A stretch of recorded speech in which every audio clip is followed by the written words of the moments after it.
obungi mu Uganda naye tusosolebwa ekitenkanika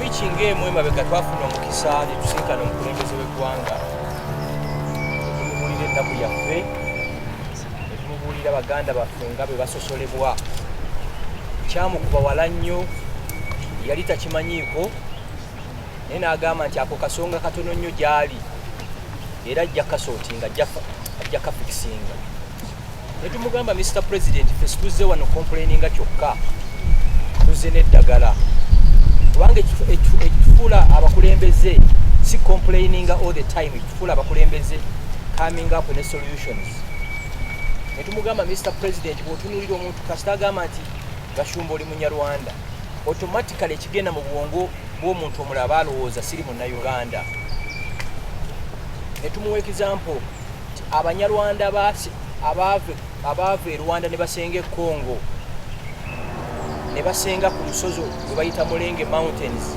babayita Banyamulenge era e Congo tewaliyo ggwanga lye bayita Banyarwanda bayita Banyamulenge ne tumuwa example endala nti baganda baffe abanubbi abali wano Basudaani bava Sudan niyo olw'okuba for them from day one olw'okuba basenguka bava ku Nubian Mountains kyekibayita abaki abanubbi netumubriefinga netumugamba tugenda kutandika a country wide mobilization awareness nga tugamba bannaffe Abanyarwanda lwaki yessaawa tuli brandinge era okuva lwero mwenna abandaba temuddamu ne mumpita Omunyarwanda mumpita Omuvandimwe Omuvandimwe ekigambo kya Lunyarwanda ekitegeeza abooluganda ab'endeemu.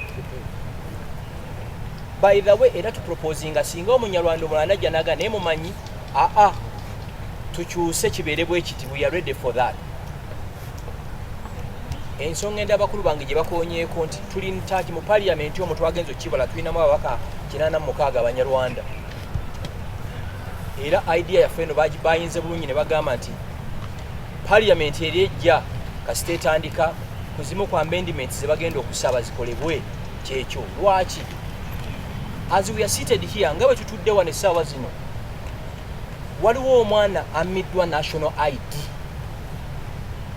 ebimu ku successful projects government eno ze yali ekoze ye national ID kuba kati bw'oba tolina national ID tosobola kufuna line ya simu tosobola kugulawo akawunti mu bank ne bw'ogula ettaka tosobola ditransferinga n'oliteeka mu ki mu mannya go ne bw'otandika nti oligisalinga company they need a national ID basically omuntu bw'akuuma national ID financially aba crippling. As we are seated here, waliwo omwana ali ku passport office awo ali mu kusaba passport gwe bammye. Tulina omwana yali mu office I think 3 weeks back yali afunye scholarship ogenda mu Oxford University okola masters ne bamumma passport omukisa ogwo ne gukola ki ne gufa. Myezi ng'ebiri emabega waliwo omukadde waffe omu yali agenda India kumulongoosa mutima abanene b'omu migration ne bamumma passport naye nga alina national ID era kiyasu amagezi ge bakola nga family ne bamutwala Nairobi kuba Nairobi osobola okugenda without a passport. Mumpulira mu bannamawulire tubasaba mutuyambe mu preparing Uganda eno post you guys. I'll give you an example. Abantu abatumba passport wano ku immigration olw'okuba balina ssente nnyingi bo kati bakyala baabwe bafuna embuto oba bagirlfriends baabwe oba abaana baabwe tebakyazaalira Uganda bazaalira mu America. Omuntu yenna kasita azaalibwa ku ttaka lya America automatically becoming US citizen. Actually ne bw'oba olinnya ennyonyi nga final destination yeri US ennyonyi nekola emergency landing negwa Holland mukyala wo n'azaalire Holland era omwana yafuuka mu ki America naye ate abo bwe batukijjanya mu nsi yaffe Uganda ekyo bano abaana be bamma national ID be bamma passports situmanyi kibagenda kubeera. Barack Obama omusajja eyatwinspiringa ffenna 2008 taata we yaweebwa scholarship government ye Kenya n'agenda mu America n'atandika okusoma gye yafunira maama we Obama ne badeetinga ne bazaala omwana gwe bayita Barack Obama. Kitegeeza mu Banyarwanda oba mu Bavandimwe oba mu Bannayuganda bamiwa national IDs oyinza okuba ng'otta Barack Obama alibeerawo 100 years from today. Kese FMB eyo eno omukyala vice president wa America Kamala Harris maama we yava India daddy we yava Jamaica ne basinkana mu America ne badeetinga ne bazaala omwana ayitibwa ani Kamala, vice president wa America. Ne president aliwo bajjajja be baava Ireland. So kino ekintu si kyakusaagiramu. So tubasaba bannamawulire ekintu kino mukitwale nti kintu nsonga nkulu nnyo. Ensonga endala wano mu Uganda naddala mu central, mu west ne east temuli family mwe tutali, fe tulimu nnyo. Temuli family utakola ki? Next twagala kuba imposingako tulowooze nti we are so special. No, fenna tuli banna Uganda like any other tribe. Wano mu nkyogera nnyo mu Uganda muno temulimu unique tribe. Tewali nti oba Abakiga oba Abanyankole oba Abaganda oba Abagisa oba Abagwere tebali unique. Fenna tuli be bamu. Fenna application ezitukozesa ku masimu tewali mu Uganda ziyiya. Fenna mu byalo gye twava bajjajjaffe bakozanga pit latrines. So we are all the same. Unfortunately mu Uganda muno mulimu abantu babalowooza nti bakitalo nnyo mukiwulire. So kyekibayisizza nga twagala mu supporting mu kino ekintu tulabe tukituusa gye kirina okukola ki gye kirina okugenda. Of course mulimu groups endala ezibaddewo. Ffe situlina group n'emu nti gye tulwanyisa nnyo. Omuntu yenna afightingira cause y'okununula abantu baffe tuli naye. Kikumi ku kikumi. Mukadde waffe ono omulaba alina emyaka 94. By'emirembe gyonna agirabye, amaka ge galizza naawe, buli mulembe agukoze eki agulabye. Naye muzzukulu omugamba ta qualifying afuna ki? Passport.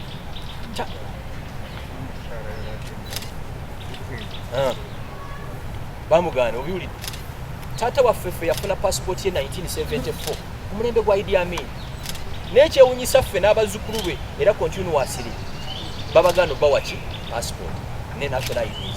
So kyekibayisizza nga tubasaba obuyambi bwammwe. Ate kyemwe bannamawulire tulekerawo okweraba mu mawanga wagye tuva. Teri muntu yakeera kusalawo ggwanga lye. Teririiyo. Ffenna twesanga zenva mitala. Ate actually mbwe eggwanga eryasangibwa mu Uganda wano bapokoti bokka. Agasigadde ffenna twajja buzzi. Enjawulo ya date of arrival ne ffenna twakola ki? The way we see Eritreans on Gaba Road now. Eritreans mubalaba. I can assure you 30 years from today bagenda kuvuga baki banna Uganda. Tutunire value kijjo yongera ku nsi Uganda si wajjo gye wakola ki? Wajje wava. Pozi ekirala waliwo mpozi abalufudde olutalo olw'okutudemonizinga. Era mwe bannamawulire mbasaba mu delivering message eno wamuzeeyi Nadduli. Mutabani watufuukidde ekirala. Buli wayogera bibiri Banyarwanda. Mutabani wa Nadduli tugenda kumusabira. Tulina Katonda betusaba. Bajjajjaffe ensozi ze bayitamu n'empologoma ze bayitamu tujja bakowoola. Omusajja buli lunaku every podcast gy'akola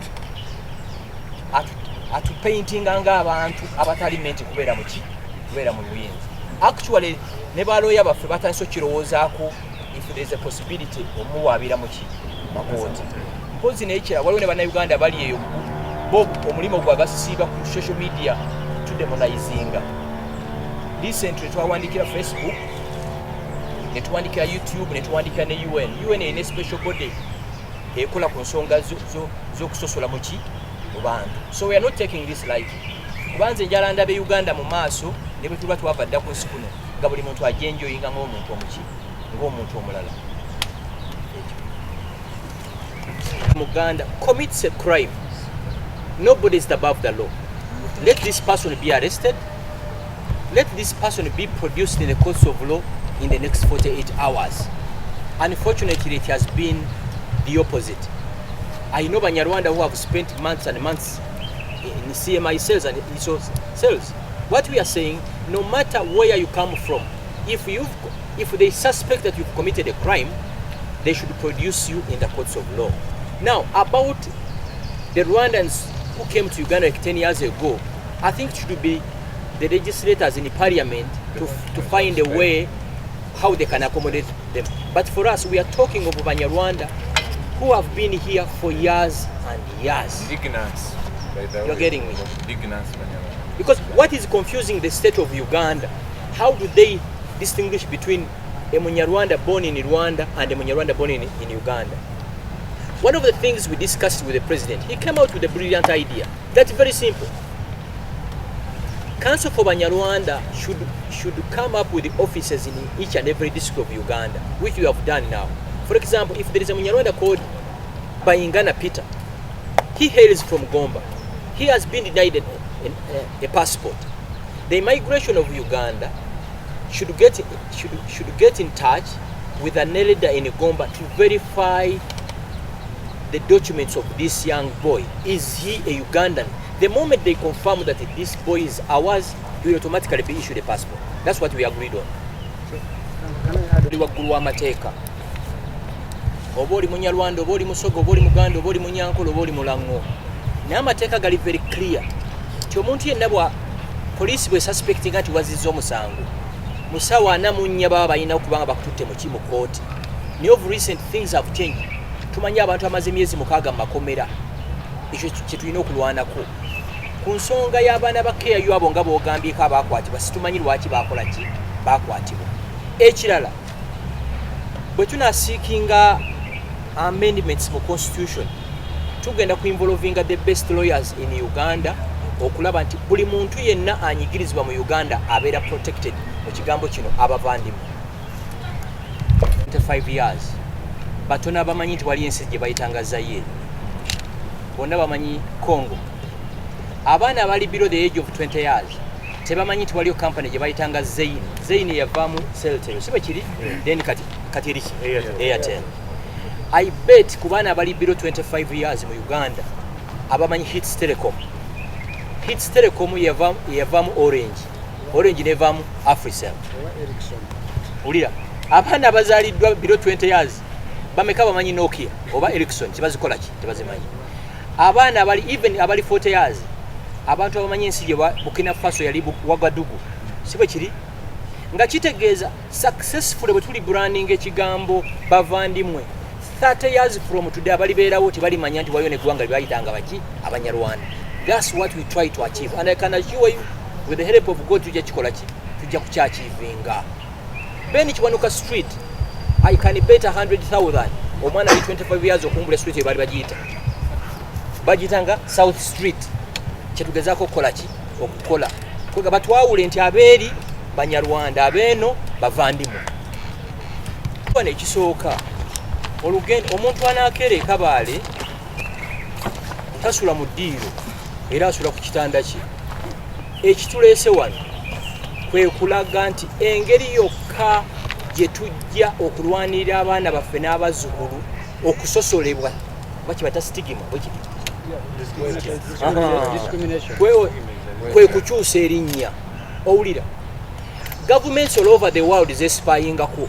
Sikande yafembayo yali I think Barack Obama yakyali president bwe bakizuula nti bali baspayinga ku Germany kwa Angela Merkel mujijuka chancellor wa Germany oyo otegera ndowooza. It's all over the world ensi zebega ku Rwanda ino kuspayinga ku Uganda ne Uganda ino kuspayinga ku ki ku Rwanda. Netwagala abantu bawule Abanyarwanda bali eri Abavandimwe bali Uganda. Mulimo kugenda kubeera munene I can assure you. Omunyarwanda ali Gomba ali Nakasongola Omuganda ali Eggulu njagala akitegererwa akitugezaako okuli branding from this word Banyarwanda nti tukoya abantu tubandolinga n'ensi gye bayita ki Rwanda.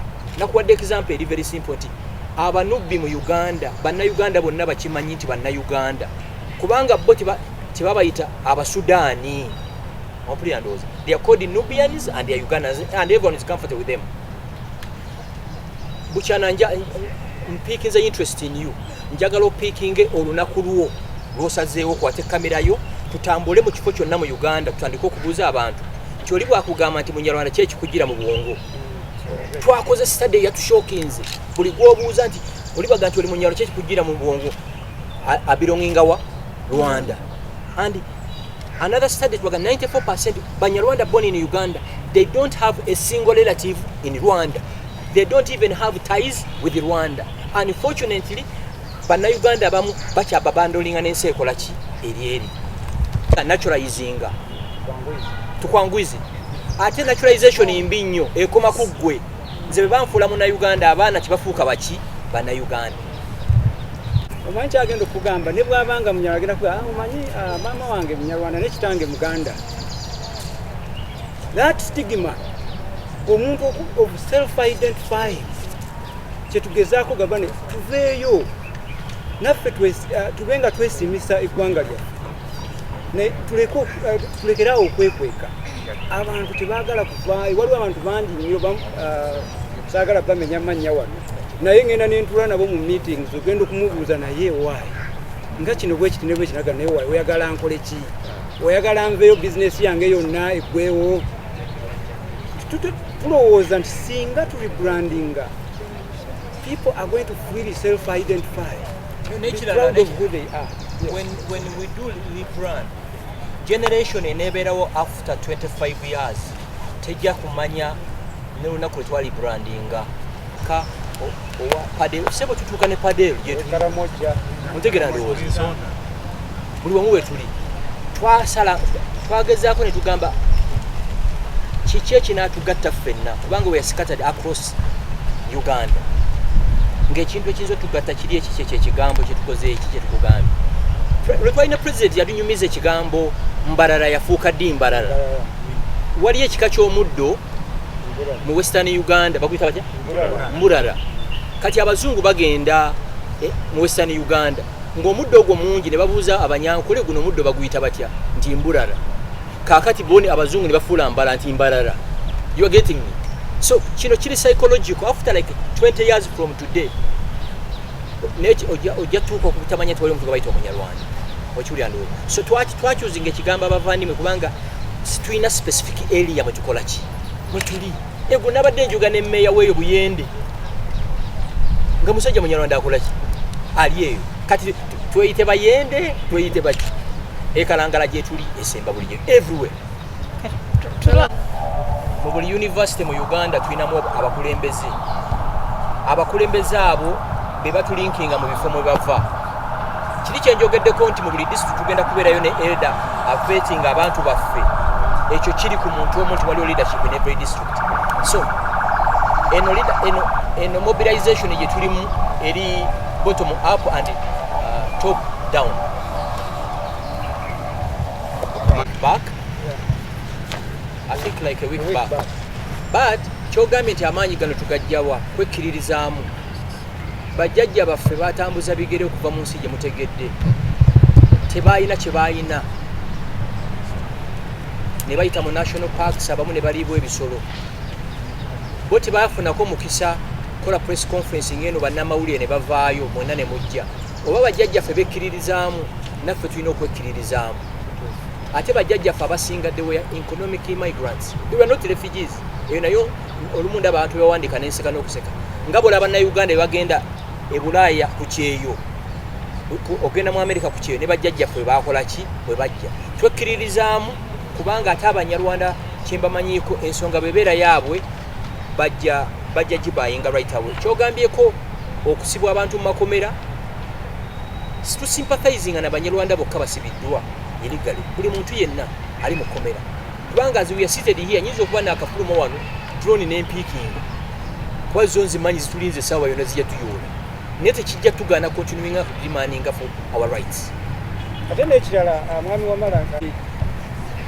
tutudde wano ku ssaawa zino naye ku office ya council for Banyarwanda oyinza okusanga nga line eriyo abantu 30 abayina oba okusobamu abayina ekizibu kino wata kamera yo lumu ogende owerabireko kitegeeza nti buli muntu yenna alinga nze oba Omunyarwanda Munnayuganda naye alozezzaako ku kizibu kino anoonya kugonjoola kizibu kino anoonya solution so kigenda twanguyira lwa nsonga nti ekizibu kino kyafectinga abantu bangi nnyo mu ggwanga ate wamala n'ekirala nze nyina passport tosobola nze kunyima passport nennumirwa omwana ali erwenga ali emasaka ali ebusoga ali nakasongola amiddwa ki passport abakulembeze bonna buli level singa bafiringa n'injustice ku bantu abalala would be having a better Uganda kino kyetukola tekiri selfish kubanga foredi tuzikola ki tuziyina naye twatyaga tuteekewo president nti 20 years or 5 years from today nti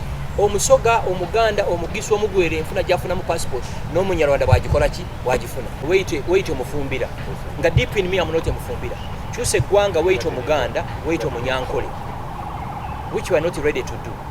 You'll be shocked nti abamuli ku bakulembeze baffe abatali wano bw'ogenda mu immigration n'onoonya ku fomu tribe gye yateekayo si Munyarwanda neffe nakile nafuli muntu gola wano ffe twagaana rights wamala zoyina nange zenkola ki zenyina sotegera ndowooza okuva twatandika council for Banyarwanda twakalisivinga abantu abasuba 4,600 abamiddwa ki waliwo oli yakiviirako ddala n'aganze nagikola ki mpozi ekirala omunyarwanda onaku lwagenda ku passport office okusaba passport abeeranga gwe bagenza okulongoosa omutima okutya successfully they have instilled the fear in our people abamu ne baganze n'ebyo nabikola ki nabivaako neyanziza muganda akumbuuza ekibuuzo ekyo naye njagala nkutegeeze nti twagala tukyuse erinnya lino nti abantu baffe babonaabona tubonaabona ffe ffennyini nti buli woyitawo nabakugamba nti oyo munyarwanda naye ate nga kyetumaze okuzuula nti buli gwobuuza n'omugamba nti bannaye gwe oli wa ggwanga nze ndi munyarwanda automatically akugambirawo nti oli waawa oli w'e Rwanda kitegeeza oli munnamawanga so twandyagadde ekintu ekyo kikyusibwe naffe tubeere nga tulina stake mu nsi yaffe nga bannayuganda naye tukituuseeko tutya tuli bakituukako nga tufuna erinnya eritugatta ffenna erinnya lino lyowulira abavandimwe kigambo kya lunyarwanda naye ate tukyagala nnyo lwa nsonga nti ate kitugatta ffenna nti ne bwe bukya olunaku lumu nga n'omuntu omuganda waawe ayagala kubeera omuvandimwe omanyi kino abaganda kyebagala oluwanda ya nakalama ffenna tuli bantu be bamu so twandyagadde nti mu myaka nga 2, 3, 4, 5 kizibu n'okumanya nti waliwo eggwanga lye bayita Abanyarwanda lwaki nti okusobola n'okumanya nti waliwo eggwanga lye bayita Abanyarwanda ate Abanyarwanda abali across mu nsi endala wali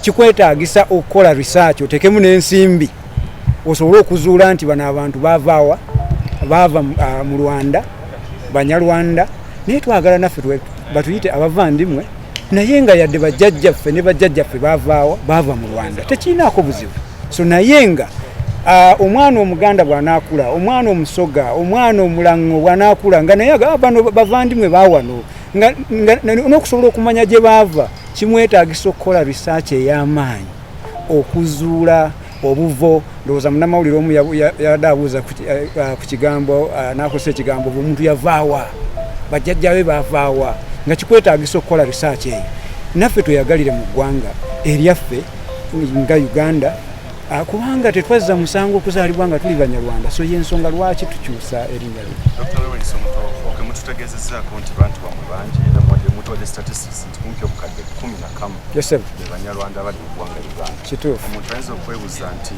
okukyusa erinnya kinaasobola okugonjoola ebizibu bye muzze mwogerako ng'okusosolebwa okumibwa sim cards, passports, national IDs, bank accounts ne loans.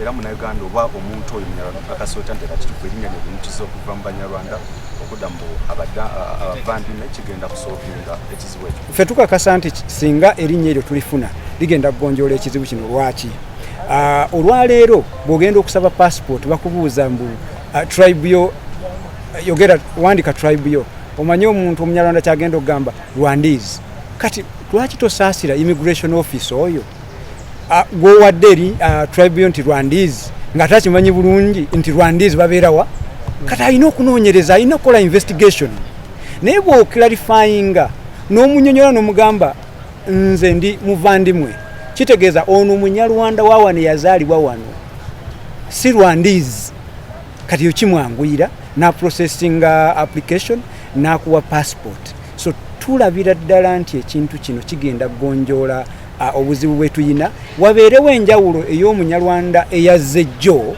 n'ava e Rwanda nange Dr. Lawrence Muganga eyazaalibwa e Masaka Kabaale owulira n'akulira awo yayongera n'akulaakulamu nadda emukono siina nsi ndala gye mmanyi gye nazaalibwamu nakula bazadde bange ne baliraanwa bange basajja baganda bakyala baganda kati bwonkonfusinga n'omuntu omunyarwanda eyavudde e Rwanda emyaka 2 si lwakuba nti sikola ki naye wabeerewo enjawulo eyo bwe nkusaba passport ontunuulire nga nze munnayuganda eyazaalibwa wano eyakulira wano atayina butuuze bulala naye okujjako okubeera omunnayuganda. Of course, ekibadde kikolebwa okuma abantu aba passports, national IDs, nga kituufu Abanyarwanda bali mu kusemateeka. Kituufu. Naye tukkiriza nti wabadde obumenyi bw'amateeka. Nzikiriza counseling n'abannamateeka. Mulinayo okuwawaabira okuwaaba kwe mukoze mu kugaza amateeka okulaba nga eddembe ly'abantu teririimirwa. Weebale nnyo okubuuza ekibuuzo ekyo. Abantu bangi bakwatibwa Abanyarwanda olw'okuba kiki bali. Tubadde twekubira enduulu mu bitongole by'ebikuumaddembe ne president naye twamutegeezaako waliwo abantu abavuka abakwatibwa era naye n'atusuubiza nti agenda kitunulamu alabe kwega twekubira enduulu. Tulina bannamateeka era omuntu bamukwata tumuweerezayo agenda alabe ensonga eyo. Naye ate waliwo era kyenjagala ntegeeze nti tekitegeeza nti bw'obeera Omunyarwanda bo tebamenya amateeka. Waliwo n'Abanyarwanda era abamenya amateeka. Naye bw'amenya etteeka naye amateeka ga Uganda naye gamukwateko ayite mu mbeera munnayuganda omulala gy'ayitamu. Tunoonya bwenkanya, equal rights, nti etteeka nga bwe likwata ku mwami Wamala nange bwe liba likola ki linkwatako. So tekitegeeza nti ate nze olw'okuba ndi Munyarwanda nti nze nyinayo etteeka lyange ngende mu kangaroo court olw'okuba ndi Munyarwanda. Ffenna tufune equal rights, equal treatment. So bwe nsuubira naye nga tulina bannamateeka era abatuyambako era okutegeera ebintu bino kuba tetuli bannamateeka. Bwe babeerawo abantu abakwatibwa mu mbeera etali ntuufu era bagenda mu kooti ne bagonjoola ensonga zino. Naye nga era bw'oba nga gukusinga leka etteeka era likugonjoole nga era amateeka bwe galagira agensi. Feeti y'abali Abanyarwanda abali muno kufeeri Rwanda. Kakati Abanyarwanda nabo abavudde e Rwanda ng'Abachina abavudde mu China oba Abayindi abavudde mu Buyindi oba Abataki abavudde mu Taki, waliwo enkola egobererwa omuntu yenna okufuuka munnayuganda. Ng'ensi endala bwe zikikola naye ayite mu kkubo eryo afuuke munnayuganda nga tamenye mateeka era tukibasaba.